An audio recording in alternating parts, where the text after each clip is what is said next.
Alhamdulillah, segala puja dan puji hanya milik Allah Tabaraka wa ta'ala. Salawat dan juga salam kita iringkan selalu kepada Rasul kita Nabi besar Muhammad sallallahu alaihi wasallam. Pembahasan di pagi hari ini kita akan membahas tentang siapa malaikat maut.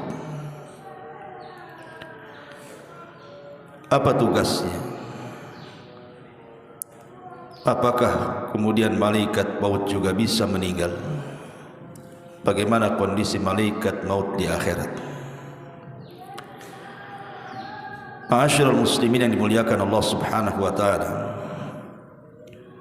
Kafa bil mauti wa'ida. Kata Nabi SAW, cukuplah dengan kematian itu ada pelajaran yang besar yang kita petik di dalamnya. Makanya dikatakan oleh Al-Imam At-Taimi rahimahullahu ta'ala, syai'ani qata'a ladzatad dunya. Dua perkara yang bisa memutuskan kelezatan dunia.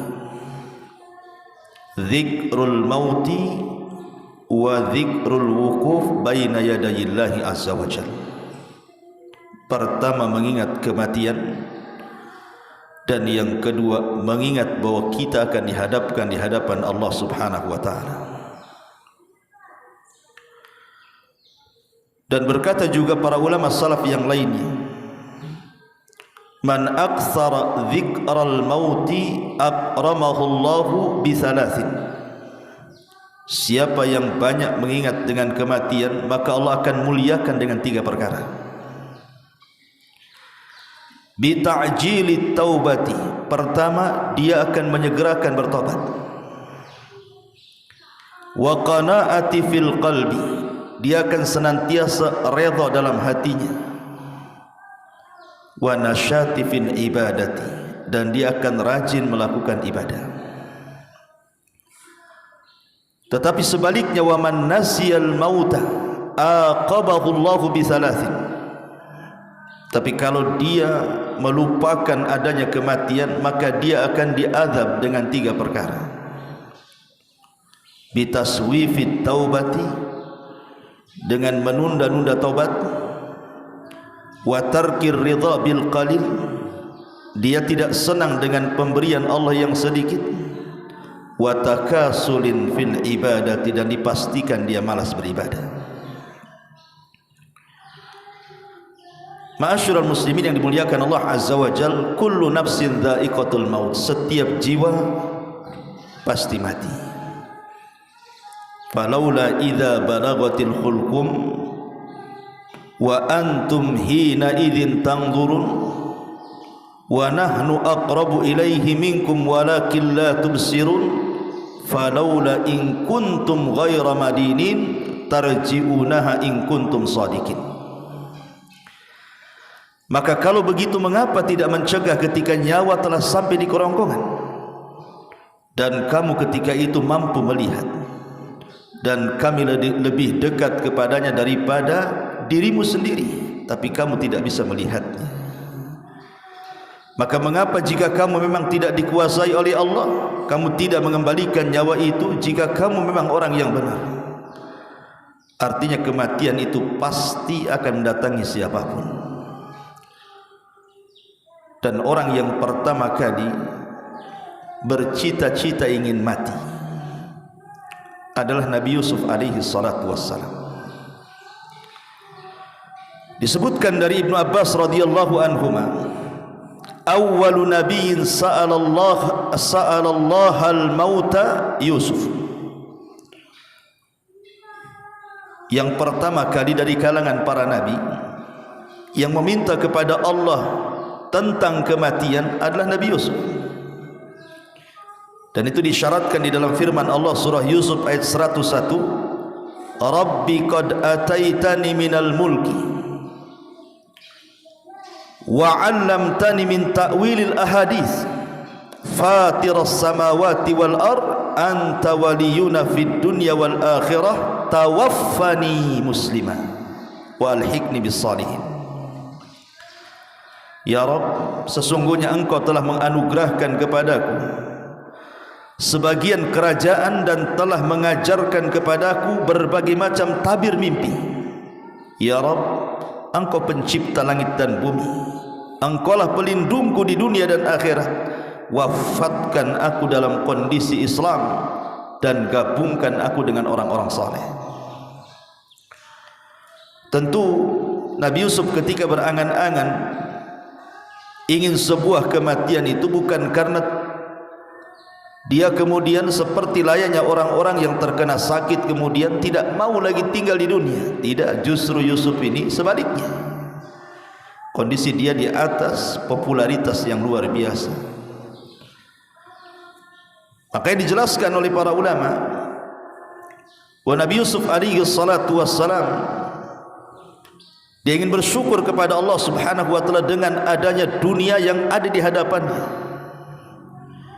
sehingga ketika itu dia meminta kepada Allah Subhanahu wa taala jangan sampai dunia ini memfitnah dirinya. Makanya dia minta kepada Allah untuk diwafatkan dalam kondisi muslim dan juga digabungkan dengan orang-orang saleh. Ma'asyiral muslimin yang dimuliakan Allah Azza wa Jalla, setiap kita pasti mati. Dan di sana ada malaikat yang disebut dengan malakul maut. Disinilah cerita dimulai. Siapa malakul maut ini? Ma'asyiral muslimin yang dimuliakan Allah Azza wa Jalla, sebagian ahli kitab menyebut kalimat malakul maut dengan Israel, tetapi nama Israel tidak ada dalam Quran, tidak juga ada dalam hadis Nabi sallallahu alaihi wasallam. Israel ini diambil dari Israiliyat, dari perjanjian lama, terdapat dalam Taurat. Maka yang dijelaskan oleh Syekh Albani rahimahullahu taala ketika memberikan catatan kepada kitab At-Tahawiyah, Aqidah Tahawiyah. Apa kata Syekh Albani rahimahullahu taala? Wa nu'minu bimalakil maut al-muwakkal biqabdi arwahil alamin. Dan kita beriman dengan adanya malaikat maut yang memang ditugaskan oleh Allah untuk mencabut nyawa setiap manusia. Kemudian dia mengatakan, amma tasmiyatuhu bi Israil. Adapun penamaan malaikat maut dengan Israel itu, kama huwa syai, sebagaimana yang menyebar bainan nas, fala aslalahu, tidak ada dasar dari Quran ataupun sunnah, innama huwa minal israiliyat. Kalimat Israel ini muncul diambil dari kisah-kisah Israiliyat. Dan ini juga penukilan daripada Ibnu Katsir dalam kitabnya Al-Bidayah wa Nihayah, di mana Ibnu Katsir mengatakan, wa amma malakul mauti falaysa bimusarrahin bismihi fil Qur'ani wala fil ahadisis sihah wa qad jaa tasmiyatuhu fi ba'dil athar bi Israil. Kata Ibnu Katsir dalam kitabnya Bidayah wa Nihayah, adapun malaikat maut maka tidak ada penjelasan yang jelas dalam Al-Quran, tidak pula dalam hadis Nabi SAW yang sahih tentang penamaan Israel itu. Tapi ada beberapa athar yang mengatakan seperti itu. Ya, bisa saja kita katakan Israel kalau menurut versi Israiliyat. Tetapi kita sebagai umat penganut Al-Quranul Karim, maka kita cukup katakan malakul maut. Selesai. Berdasarkan Allah Subhanahu wa taala berfirman di banyak ayat dalam Al-Quran, qul yatawaffakum malakul mautil ladzi wukkila bikum summa ila rabbikum turja'un. Katakanlah, malaikat maut yang diserahi untuk mencabut nyawamu akan mematikan kamu, kemudian kepada Tuhanmu kamu akan dikembalikan. Di sini Allah mengatakan malakul maut, bukan Israel. Ma'asyiral muslimin yang dimuliakan Allah Subhanahu wa taala. Lalu apa tugas malaikat maut ini? Tugas malaikat maut ya sebagaimana namanya, malaikat kematian. Artinya tugasnya adalah mencabut nyawa. Sejak kapan dia ditugaskan untuk mencabut nyawa? Al-Imam Ibnu Katsir rahimahullahu taala dalam kitabnya Al-Bidayah wa Nihayah, beliau menyebutkan beberapa asar berkenaan tentang penciptaan atau awal penciptaan Adam alaihi salatu wassalam. Jadi ketika Adam alaihi salatu wassalam diciptakan, sebelum diciptakan, maka Allah utus Jibril untuk datang ke bumi, kemudian mengambil sebagian tanah yang ada di bumi. Tiba-tiba kemudian bumi menolaknya dan mengatakan, a'udzu billahi mink, aku berlindung kepada Allah darimu wahai Jibril, enyahlah kau dari sini, jangan kau ambil satu tapak bumi pun, katanya, karena aku benci kalau seandainya makhluk yang akan diciptakan dari aku sebagian mereka masuk neraka. Maka Jibril kemudian faraja'a wa lam ya'khud, dia kembali kepada Allah dan tidak berhasil mengambilnya. Kemudian dia mengatakan, Rabbi innaha a'adzat bika, sesungguhnya bumi itu berlindung kepadamu ya Rabb. Maka Allah kemudian mengutus Mikail. Tiba-tiba Mikail juga sama ditolak oleh bumi. Akhirnya kemudian Allah Subhanahu wa taala mengutus malakul maut. Tiba-tiba bumi juga menolak dan mengatakan hal yang sama. Tapi malaikat maut mengatakan, wa ana a'udzu billahi an arji, kalau engkau berlindung kepada Allah agar aku kembali kepada Allah dan tidak mengambil tanah ini, maka aku pun berlindung kepada Allah untuk kembali dan tidak mengambil tanah. Karena perintah Allah lebih aku utamakan daripada sumpah.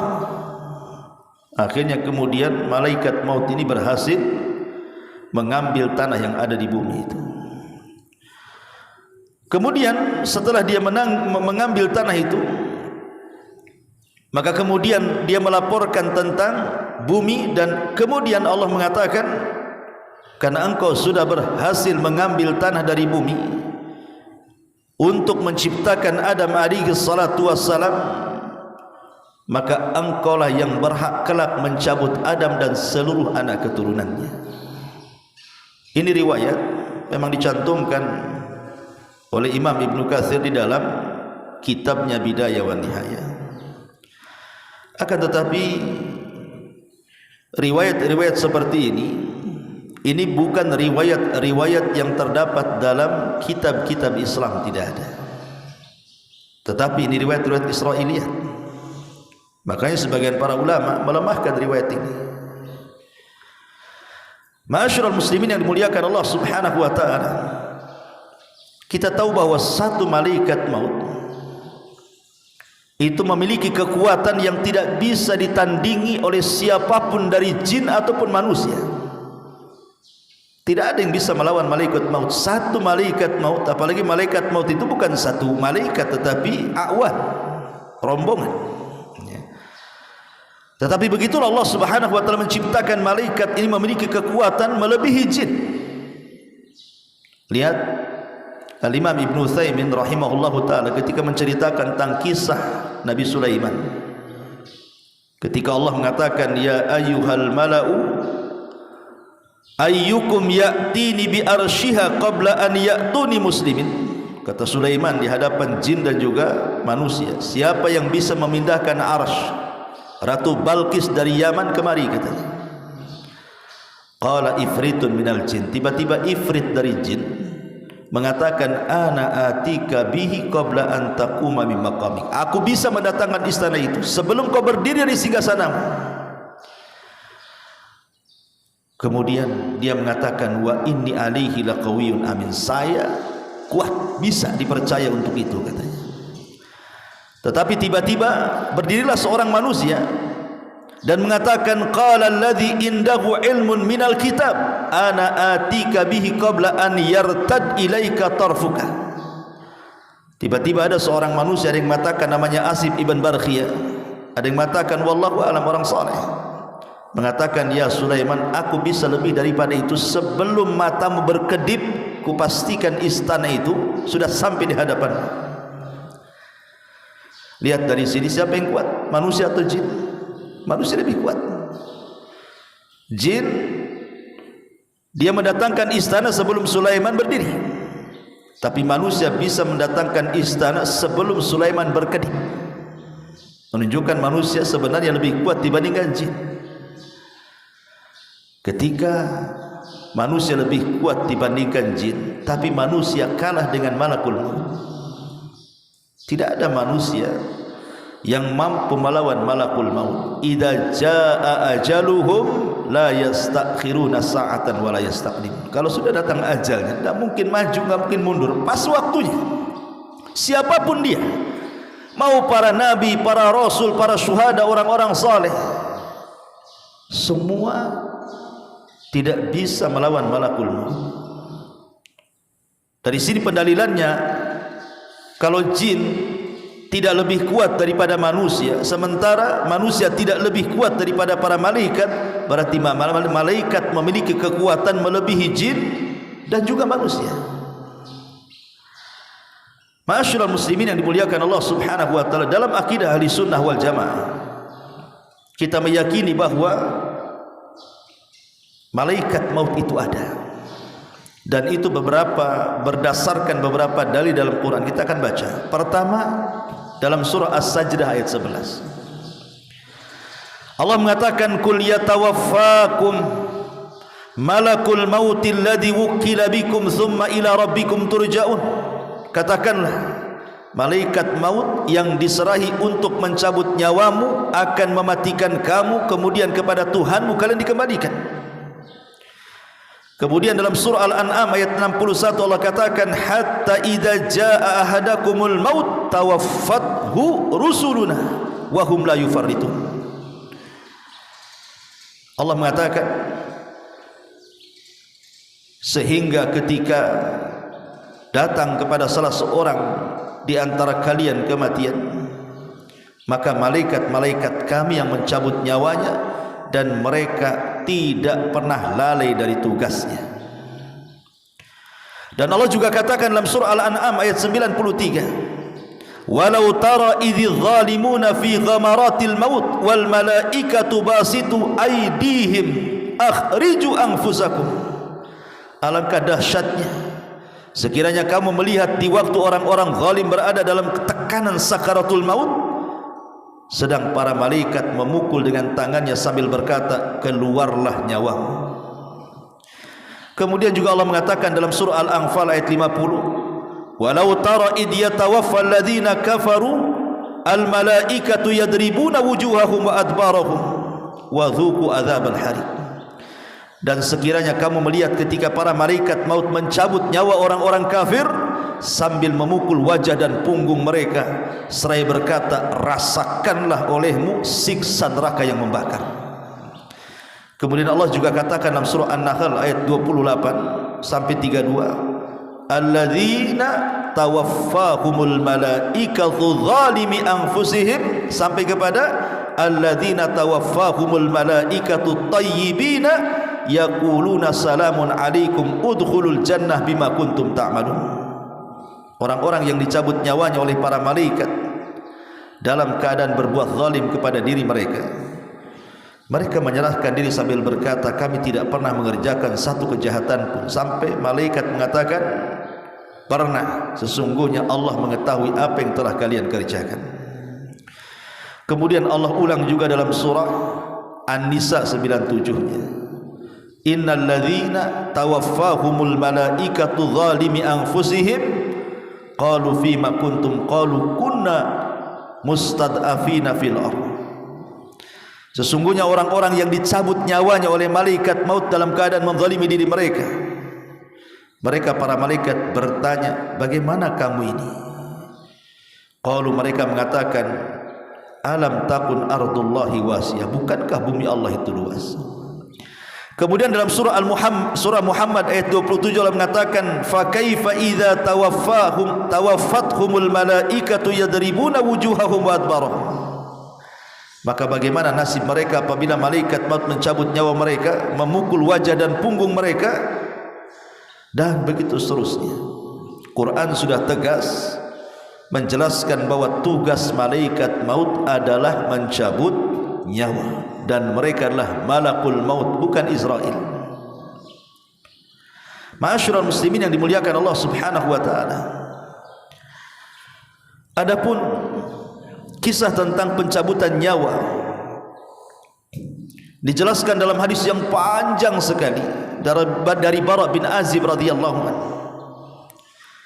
Ketika Nabi SAW mengatakan innal abdal mu'min idza kana fi inqita'in minad dunya wa iqbalin minal akhirah nazala ilaihi malaikatun minas sama bidul wujuh ka'anna wujuhahumus syams ma'ahum kafanun min akfanil jannah wa hanutun min hanutil jannah hatta yajlisu minhum ad-dal basar thumma yaji'u malakul maut alaihi salam wa innal abdal kafir wa fi riwayah al fajir idza kana fi inqita'in minad dunya wa iqbalin minal akhirati nazala ilaihi minas sama'i malak ghiladun shidad sudul wujuh thumma yaji malakul maut hatta yajlisa inda ra'si wa yaqul ayyatuhan nafsul khabithah.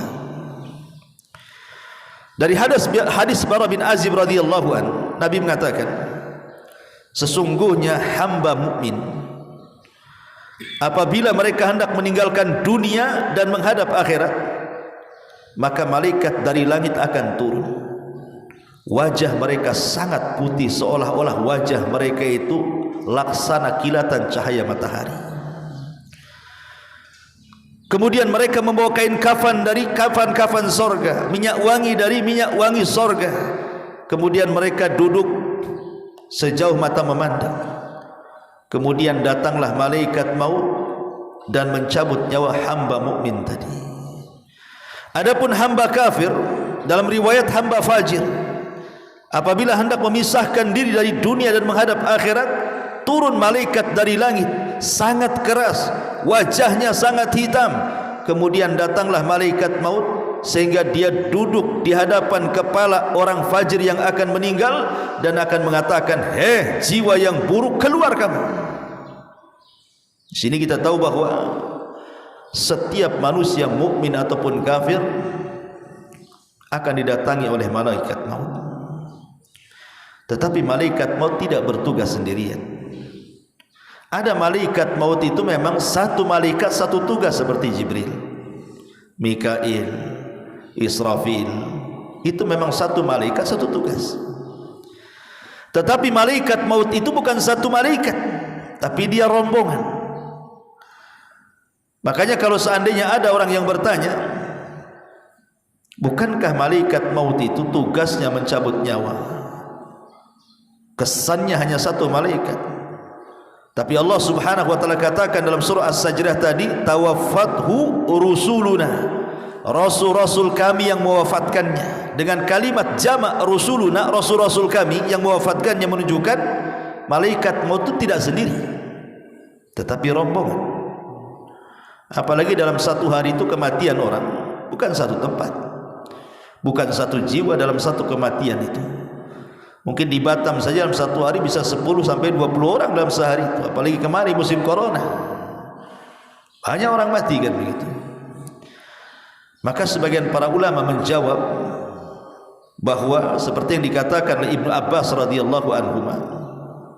Apa kata Ibnu Abbas ketika menjelaskan surah Al-An'am ayat 61, tawaffathu rusuluna wa hum la yufarritun, rasul-rasul kami yang mewafatkannya dan mereka tidak lalai dari tugas.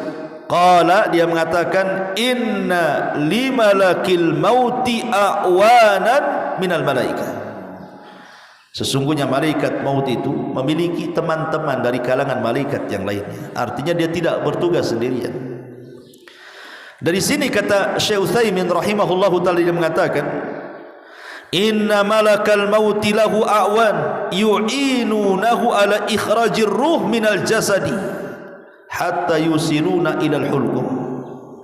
Jadi malaikat-malaikat yang bersama malaikat maut itu, dia bertugas untuk mengeluarkan ruh, mendorong ruh dari badan kita sampai diletakkan di hulqum di sini. Kalau ruh sudah sampai di hulqum, di tenggorokan, itulah tugas malaikat maut yang mengambilnya. Makanya dia mengatakan sesungguhnya malaikat maut memiliki awan, pembantu-pembantu yang menolong untuk mengeluarkan ruh dari jasad manusia, di mana tugas mereka adalah mendorong ruh itu sampai kepada hulqum. Fa idza awsaluha ilal hulqum qabadhaha malakul maut. Ketika mereka sudah berhasil membawa ruh itu sampai di tenggorokan, disitulah tugas malaikat maut mencabut nyawa lewat mulut setiap hamba, karena ruh itu keluar dari mulut. Lah ketika ruh itu keluar dari mulut, maka pandangan akan mengikutinya. Kata Rasul, idza qubidatir ruh tabi'ahul basar. Kalau ruh keluar, mata kita mengikuti. Maka setiap orang meninggal itu kebanyakan melotot, maka disunahkan untuk ditutup matanya supaya tidak menakutkan. Ma'asyiral muslimin yang dimuliakan Allah Subhanahu wa taala, tentu ketika malaikat maut mencabut ruh orang yang beriman akan berbeda dengan mencabut ruh orang kafir. Orang kafir apabila dicabut berdasarkan ayat tadi surah Al-An'am ayat 93, wa tara walau tara idz zalimuna fi ghamaratil maut wal malaikatu basitu aydihim akhriju anfusakum al yawma tujzauna adzabal hun bima kuntum taqulun 'ala Allah ghairal haqqi wa kuntum an ayatihi tastakbirun. Alangkah dahsyatnya, kata Allah, sekiranya kamu melihat di waktu orang-orang zalim berada dalam tekanan sakaratul maut itu, sedang para malaikat memukul-mukul dengan tangannya wajah dan punggung-punggung mereka seraya mengatakan, keluarlah nyawamu wahai fulan. Di hari ini kamu dibalas dengan siksa yang sangat menghinakan, karena kamu selalu mengatakan terhadap Allah perkataan yang tidak benar, dan karena kamu selalu menyombongkan diri terhadap ayat-ayatnya. Dalam riwayat Bara bin Azib yang panjang sekali, bahwa ruh orang kafir itu ketika dicabut, maka diibaratkan safud. Safud itu semacam pisau yang bengkok seperti cerulit. Kemudian safud ini dimasukkan ke dalam bulu-bulu kambing wol. Antum tahulah kambing wol itu, kambing Australia itu kan bulunya itu 1 jengkal lebih itu, kadang-kadang berkeriwal-keriwal kan, bergumbal-gumbal kalau nggak dicukur itu. Kalau dimasukkan tuh pisau itu ke dalam gimbalan bulu-bulu wol kambing itu, tiba-tiba disiram, tentu bulu-bulu itu akan melengket di pisau yang dalam bentuk cerulit itu. Kemudian pisau itu dicabut dengan cara paksa. Apa yang terjadi? Akan merontokkan bulu-bulu kambing itu. Kata Rasul, begitulah nyawa ruhnya orang kafir ketika dicabut malaikat maut, akan merontokkan semua persendian dan tulang-tulang, sehingga dia akan berteriak kesakitan yang tidak ada yang tahu rasa sakitnya kecuali Allah Subhanahu wa taala. Tapi ruhnya seorang mukmin maka akan dipanggil dengan panggilan yang baik. Sebagaimana hadis Abi Hurairah radhiyallahu anhu, maka malaikat maut akan mengatakan, ukhruji ayyatuhan nafsut thayyibah kanat fil jasadit thayyibah ukhruji hamidatan wabshiri bi rauhin wa raihan wa rabbun ghaira ghadban. Wahai jiwa yang tenang, wahai jiwa yang baik, keluarlah dari jasad yang baik, keluar dengan cara terpuji, dan berbahagialah engkau akan mendapatkan wewangian dari sorga, dan engkau akan menghadap Rabb yang tidak sedang murka. Dan Allah katakan dalam Al-Quran, ya ayyatuhan nafsul mutmainnah irji'i ila rabbiki radiyatan mardiyah. Wahai jiwa yang tenang, keluarlah kepada keridhaan Allah Subhanahu wa ta'ala. Ma'asyiral muslimin yang dimuliakan Allah Subhanahu wa ta'ala, di antara tugas malaikat maut adalah menghabarkan kabar gembira yang baik kalau yang meninggal adalah seorang mukmin. Dan itu disebutkan dalam surah Fussilat ayat 30. Allah mengatakan apa? Innal ladzina qalu Rabbuna Allah thumma istaqamu tatanazzalu alaihimul malaikatu alla takhafu wa la tahzanu wa abshiru bil jannati allati kuntum tu'adun. Orang-orang yang mengatakan Rabb kami Allah kemudian istiqamah, maka akan turun para malaikat kepadanya. Ada yang mengatakan malaikat maut dan teman-temannya, kemudian mengatakan jangan takut, jangan sedih, berbahagialah karena surga sudah dijanjikan kepadamu. Jadi terkadang tugas malaikat maut adalah menghabar gembirakan kepada kematian seorang mukmin, tapi dia akan membawa kabar buruk kepada kematian orang kafir dan fasik. Ma'asyiral muslimin yang dimuliakan Allah Subhanahu wa taala. Adapun apakah malaikat maut juga mencabut nyawa binatang? Apakah tugas malaikat maut juga mencabut nyawa binatang? Apakah hanya dia mencabut nyawa manusia saja? Ada sebuah hadis yang mengatakan ajalul bahaim kulluha minal kummali wal baragis wal jarradi wal khayli wal bighali wal dawabi kulliha ajaluha fit tasbih fa idhan qadha tasbihuha qabadallahu arwahaha wa laysa limalakil mauti min dhalika syai'un. Batas waktu binatang-binatang ini, baik kutu ataupun sejenis binatang-binatang yang merayap, kecoa dan yang semacamnya, termasuk juga belalang, kemudian kuda, kemudian bigol dan semua hewan-hewan, maka ajal mereka setelah habisnya mereka bertasbih. Maka apabila mereka selesai bertasbih sebagaimana perintah Allah, maka Allah akan mencabut ruh-ruh semua binatang dan tidak ada kait-mengait dengan malakul maut. Artinya Allah cabut secara langsung. Tapi sayang, hadis ini maudhu, hadis ini palsu. Karena Imam Al-Qurtubi rahimahullahu ta'ala ketika menukilkan perkataan Imam Malik rahimahullahu ta'ala, Imam Malik ditanya soal kematian binatang, apakah kematian binatang itu ada ikut campur tangan malaikat maut? Kata Imam Malik, apakah binatang itu memiliki nyawa? Alaha nafsu. Jadi dia balik bertanya kepada orang yang bertanya ini. Jadi orang bertanya mengatakan, ya Imam, apakah binatang-binatang itu juga dicabut oleh malaikat maut? Maka Imam Malik mengatakan, alaha nafsu. Bukankah binatang punya nyawa?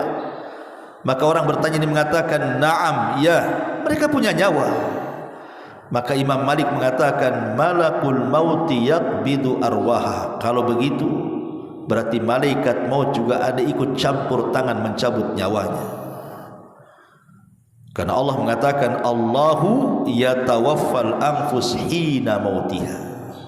Allah yang mewafatkan jiwa ketika saatnya dia meninggal, dan Allah perintahkan malaikat maut untuk mencabutnya.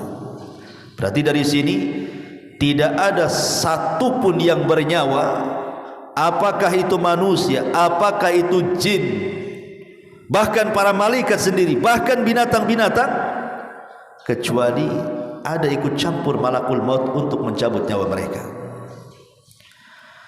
Adapun tentang kematian malakul maut yang dinukilkan oleh Imam Ibnu Katsir dalam tafsirnya dari seorang sahabat namanya Ka'ab al-Akhbar.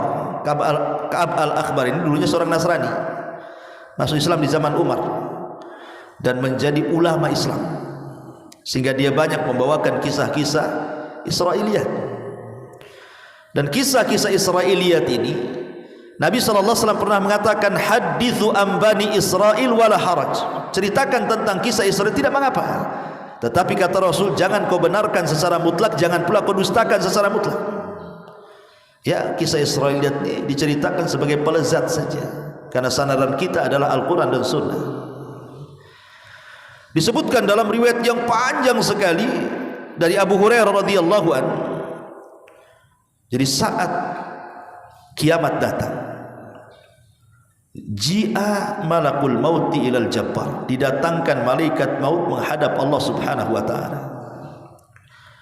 Jadi ketika seluruh manusia sudah mati, semua jin sudah mati, semua binatang sudah mati, sebagian besar malaikat mati, maka malaikat maut dipanggil oleh Allah Azza wa Jalla dan dikatakan kepada malaikat maut, man baki, siapa yang tersisa? Ada lagi yang masih hidup, siapa yang tersisa? Maka dia mengatakan, al-hayyul ladzi la tamut, jiwa yang tidak akan pernah mati, engkau ya Rabb. Di sana masih ada Jibril, masih ada Mikail. Maka Allah Subhanahu wa taala mengatakan, pergi cabut kedua malaikat itu nyawanya. Akhirnya malaikat maut mencabut nyawa Jibril, kemudian mencabut nyawa Mikail. Kemudian malaikat maut datang kepada Allah Subhanahu wa taala dan mengatakan, ya Rabb, aku sudah mencabut nyawa keduanya. Bahkan dalam riwayat Jibril itu sampai menangis. Ketika dicabut oleh malaikat maut, Jibril menangis dan mengatakan, ya Rabb, hawwin alaina sakaratil maut, ya Rabb, ringankan bagiku sakaratul maut, katanya. Tapi tetap dicabut nyawanya. Ketika sudah tidak ada malaikat maut, tidak ada para malaikat, sudah mati semua, dicabut nyawanya oleh malaikat maut, tinggal malaikat maut saja yang masih hidup. Dia menghadap kepada Allah Subhanahu wa taala dan melaporkan bahwa semua sudah dicabut nyawanya. Kemudian Allah mengatakan, man baki, siapa yang tersisa? Maka dia mengatakan, tidak ada ya Rabb, tidak ada, illa abdukal fakir, kecuali hambamu yang fakir ini. Maka Allah mengatakan, mut, mati kamu. Maka malaikat maut pun mati. Ketika sudah tidak ada lagi makhluk yang hidup, tidak binatang, tidak malaikat, tidak manusia, tidak jin, maka Allah Subhanahu wa taala akan berteriak di alam semesta dan mengatakan, limanil mulkul yaum, milik siapa kekuasaan ini? Itulah kalimat dalam surah Al-Fatihah, maliki yaumiddin. Kita sering membaca kalimat ini 17 kali dalam salat kita, maliki yaumiddin, raja pada hari kebangkitan. Maksudnya disyaratkan kepada perkataan Allah Subhanahu wa taala di sini, limanil mulkul yaum, kekuasaan ini milik siapa? Milik siapa kekuasaan ini? Jin sudah tidak ada, malaikat sudah tidak ada, manusia sudah tidak ada, binatang sudah tidak ada. Allah katakan, limanil mulkul yaum, tidak ada yang jawab karena tidak ada makhluk. Maka Allah jawab sendiri, lillahil wahidil qahhar, kata Allah, kekuasaan ini milik zat yang satu yang maha perkasa, akulah yang perkasa itu, kata Allah. Ma'asyiral muslimin yang dimuliakan Allah Azza wa Jalla, hadis ini dikeluarkan oleh Imam Abi Dunya dalam kitab Al-Ahwal, kemudian Ibnu Abi Hatim dalam tafsirnya, kemudian Abu Ya'la, dan banyak sekali. Makanya kemudian Imam Ibnu Katsir menukilkan riwayat ini dalam tafsirnya, walaupun sekali lagi ini lebih kepada kisah Israiliyat, ini lebih kepada kisah Israiliyat, dan sebagian para mengatakan ini tidak sahih. Sehingga kita harus yakini bahwa semua manusia itu mati. Bagaimana caranya? Wallahu a'lam. Kullu man 'alaiha fan wa yabqa wajhu rabbika dzil jalali wal ikram. Semua mati. Ma'asyiral muslimin yang dimuliakan Allah Azza wa Jalla, ada kisah-kisah menarik kita bacakan, walaupun sebagiannya sahih, sebagiannya diperselisihkan, bahkan sebagiannya maudhu, tentang kisah malaikat maut mendatangi para nabi. Kisah yang pertama adalah kisah malaikat maut dan Nabi Musa. Kisah ini sahih karena dicantumkan dalam riwayat Muslim dan juga yang lainnya dari hadis Abi Hurairah radhiyallahu anhu. Ja'a malakul maut ila Musa, malaikat maut datang kepada Nabi Musa dan mengatakan, ajib rabbaka, penuhilah panggilan Tuhan wahai Musa. Maksudnya kau sudah sampai waktu wafatmu. Falattama Musa alaihi salam aina malakil maut, marah Musa, ditampar pula malaikat maut, keluar matanya.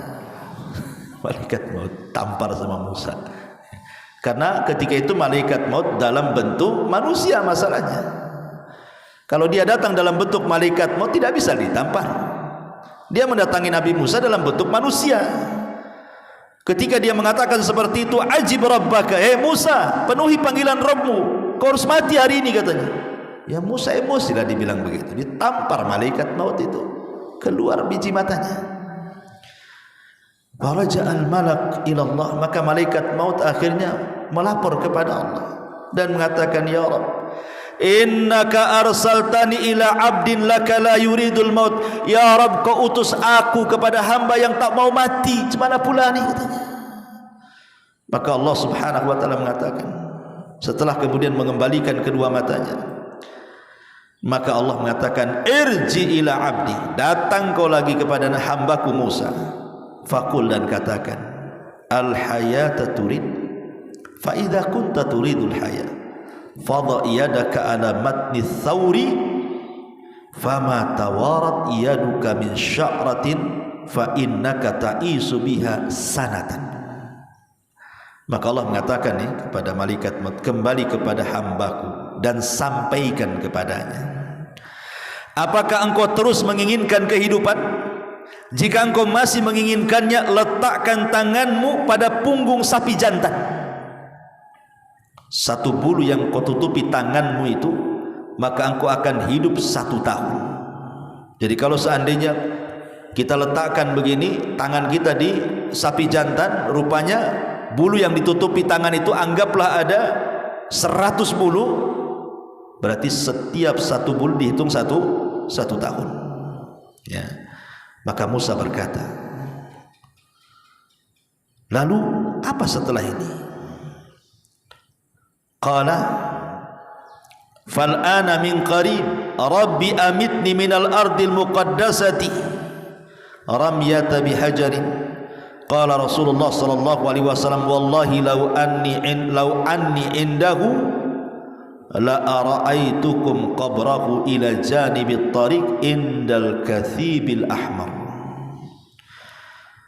Lalu Musa berkata, wahai Tuhanku, sekarang kupilih kematian dalam waktu dekat.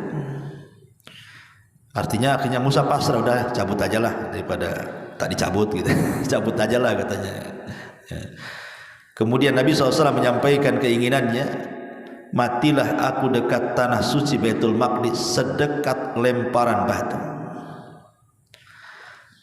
Rasulullah SAW kemudian menambahkan, demi Allah, andai aku berada di sisi Musa, niscaya akan aku perlihatkan kepada kalian kuburnya berada di pinggir jalan, tepatnya pada gundukan pasir. Hadis ini sahih kan, riwayat Muslim. Tapi masalahnya di sana ada riwayat yang berbeda. Riwayat seperti malaikat maut ketika mendatangi wazirnya Sulaiman. Dan ini banyak dinukilkan juga oleh ahli tafsir masalahnya, dalam tafsir Jalalain dan yang lainnya. Jadi satu hari Nabi Sulaiman ini sedang berbincang dengan wazirnya, dengan menteri kesayangannya. Bincang. Tiba-tiba diketuklah pintu kantor itu. Ketika diketuk pintu itu, dibukalah oleh Sulaiman. Nampak pula yang datang itu orang yang sangat menyeramkan, menatap wajah sang wazir, menterinya Sulaiman, kemudian pergi. Setelah berbincang dengan Sulaiman, jadi si wazir ini, menterinya Sulaiman, bertanya, siapa dia? Kata Sulaiman, itu malaikat maut, mau nyabut nyawa orang, katanya. Gemetarlah ini si menteri ini, jangan-jangan dia mau mencabut nyawa saya pula, katanya. Kalau gitu ya Sulaiman, kau kan bisa menundukkan angin dan awan, bawalah aku terserah kemana saja, ke India sana, jangan aku pertemukan aku, nggak apa-apalah, kau mutasi aku dari sini ke India sana, nggak usah bertugas di sini lagi, katanya. Yang penting aku jangan ketemu orang itu, katanya. Akhirnya dimutasi dia sama Sulaiman, diajak ke India.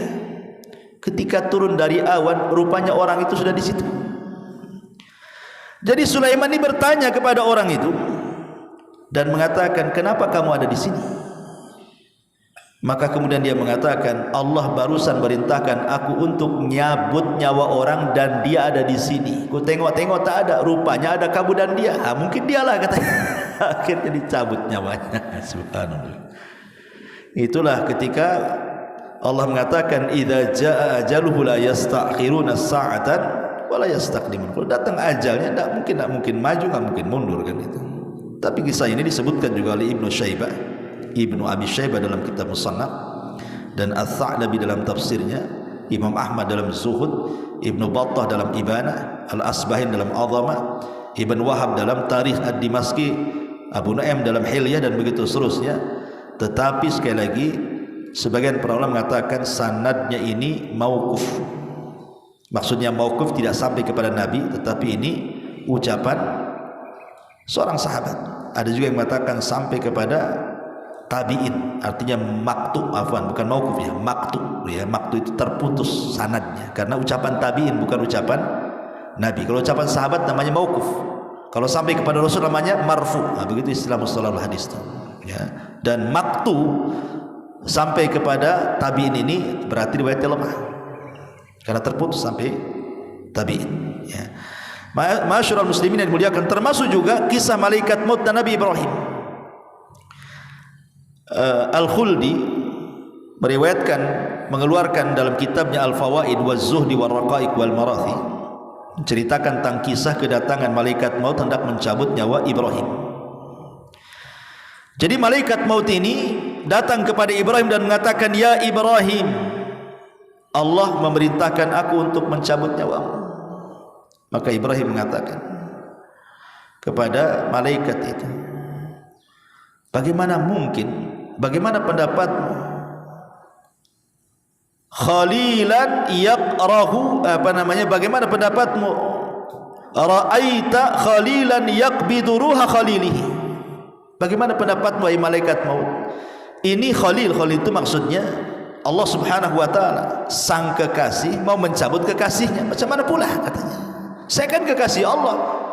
Masa sang kekasih mencabut nyawa kekasihnya katanya? Harusnya kan disayang kekasih itu, bukan dicabut nyawanya, kata Ibrahim.